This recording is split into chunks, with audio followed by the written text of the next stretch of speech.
breakdowns come in of, an audition, I rarely, if ever, am asked to read for any of the lead parts. I'm usually asked to read for the Zaftig girl. Zaftig is, sometimes that's actually in scripts. That's the Yiddish word for plump. I'm usually like the homely friend, the unattractive friend.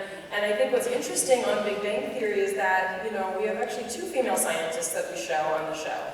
And we have Bernadette is a microbiologist on the show, and Melissa Rauch, a very talented actress, we were brought on at the same time. She gets to wear cute little headbands, and she spends more time in the makeup chair than me because she gets pretty lashes, and she picks different lipstick every week. I literally wear the same makeup every week. You can barely tell I'm wearing makeup. I like my job because I don't have to wear Spanx or any other products. But, the decision was made to have Amy be androgynous. It wasn't my decision. This was something the producers wanted. They didn't want Amy's sexuality to be part of the equation in her relationship with Sheldon. And I actually think that's really powerful, and I actually think it's very important. Our show in general is showing, not just women, it's showing people who have lived on the margins of acceptability.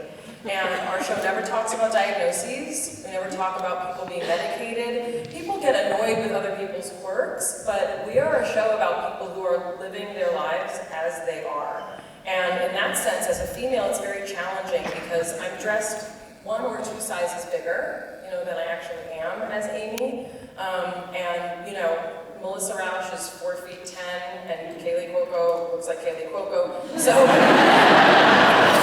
for me, and this kind of speaks to that social media, question. Like for me, every day when I go to work, I don't feel like the other women that I work with.